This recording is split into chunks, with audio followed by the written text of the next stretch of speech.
Assalamualaikum warahmatullahi wabarakatuh. Di sini kami kelompok 7 ingin mempresentasikan tugas kami yang mata kuliah interaksi manusia dan komputer. Kami dari kelompok 7. Di sini saya Alfian Maulana Sarif dengan NIM 3411181056 dan ada rekan saya Siti. Silahkan perkenalkan diri. Nama saya Siti Rahmah dengan NIM 3411181045. Saya Kesha Fauzia Isdi, NIM-nya 3411181057. Ya. Mungkin ke slide selanjutnya.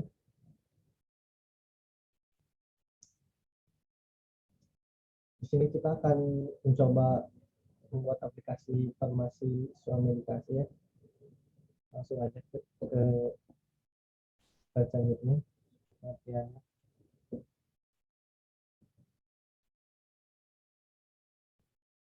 Nah, latar belakangnya saat ini perkembangan teknologi semakin maju dan berkembang pesat.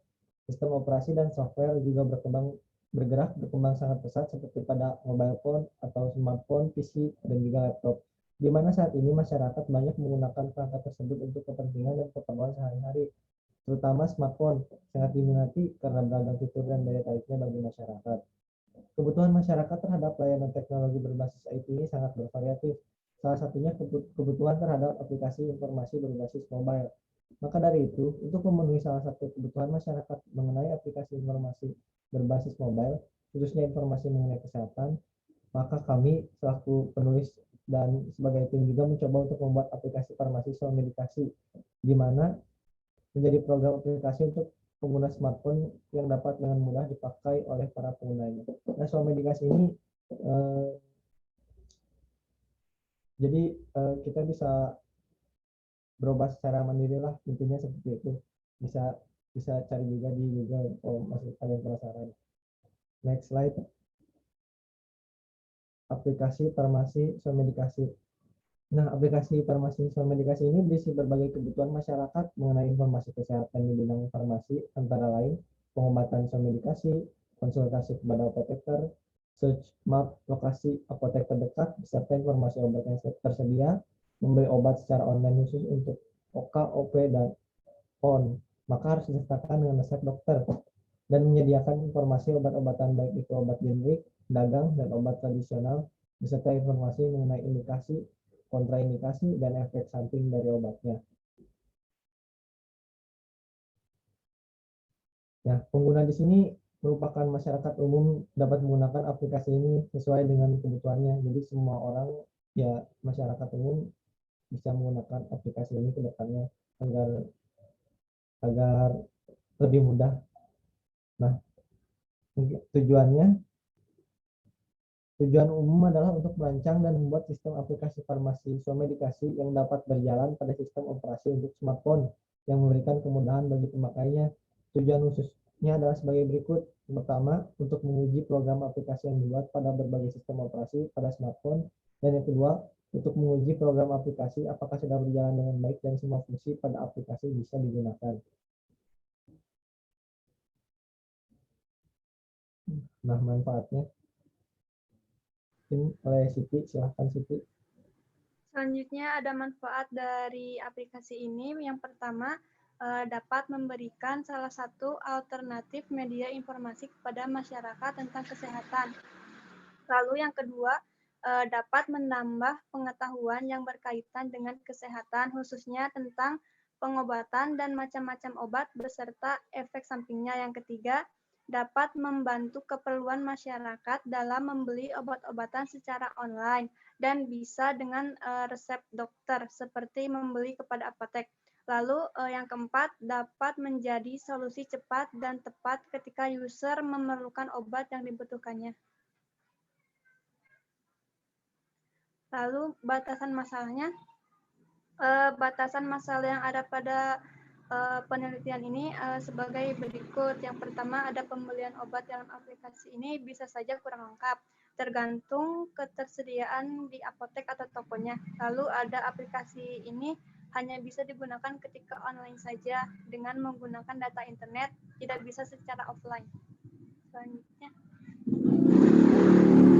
ada tentang aplikasi ini. Aplikasi ini diberi nama Apsi, di mana aplikasi ini merupakan aplikasi untuk bidang kesehatan kefarmasian yang akan menyuguhkan informasi seputar kefarmasian kepada penggunanya, seperti pembelian obat secara online, informasi seputar obat-obatan, search lokasi apotek, swamedikasi, dan juga pengguna juga dapat berkonsultasi dengan apoteker Indonesia yang tersedia di layanan aplikasi ini. Pengguna bisa melakukan chat atau bahkan video call langsung dengan apoteker yang tersedia dan menanyakan seputar obat-obatan atau informasi seputar kefarmasian. Lalu ada fitur pada aplikasi ini. Sistem mampu menampilkan map lokasi dan informasi dari apotek terdekat di wilayah pengguna. Lalu ada sistem mampu menampilkan informasi untuk membeli obat secara online dengan resep dokter atau bahkan tanpa resep dokter. Lalu sistem mampu menampilkan informasi obat-obatan baik itu obat generik, dagang, ataupun obat tradisional. Sistem mampu menampilkan informasi swamedikasi mengenai penyakit ringan beserta pengobatannya, mengenali gejalanya hingga memilih obat yang dapat digunakan. Lalu sistem mampu melakukan panggilan video call dan chat kepada apoteker yang sedang tersedia.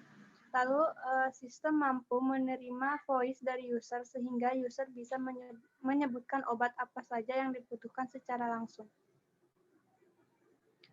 Selanjutnya ada desain mockup pada halaman login. Pada desain ini merupakan tampilan halaman login aplikasi. Pengguna bisa masuk dengan menggunakan akun Facebook, Google, atau akun aplikasi yang sudah didaftarkan. Dan apabila pengguna belum mempunyai akun, pengguna bisa memilih link daftar di sini.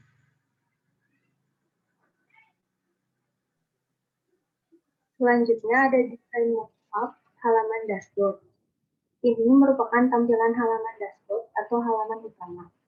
Ketika memilih menu dashboard, maka akan masuk ke halaman ini. Pada halaman ini terdapat beberapa pilihan menu yang nantinya bisa pengguna gunakan seperti halaman beli obat, search apoteker, informasi obat-obatan, swamedikasi, dan konsultasi apoteker.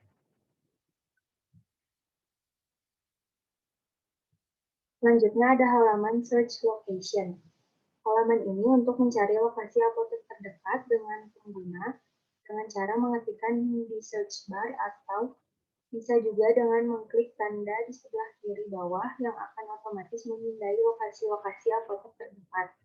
Apabila apotek sudah ditemukan, pengguna bisa mengklik apotek tersebut yang nantinya akan terdapat beberapa informasi yang dimiliki apotek. Misal, buka dan tutup jam berapa, atau ketersediaan obat, jarak, dan lainnya. Selanjutnya ada halaman beli obat. Halaman ini merupakan halaman untuk membeli obat, di mana pada halaman ini berisi jenis-jenis obat yang dapat dibeli. Dan juga menampilkan obat-obatan yang dapat dibeli.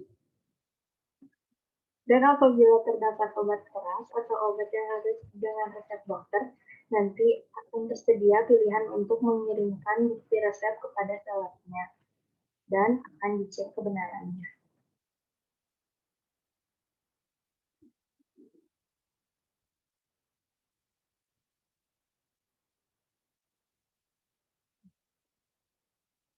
Kemudian ada jadwal pengerjaan.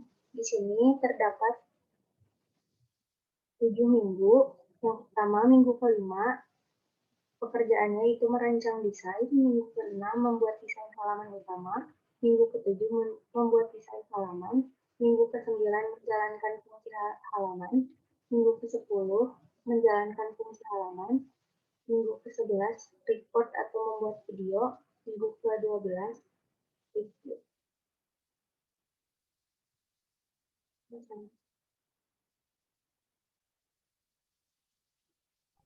Ya, itu mungkin presentasi proposal tugas MK dari kelompok kami. Mohon maaf bila ada kesalahan. Assalamualaikum warahmatullahi wabarakatuh.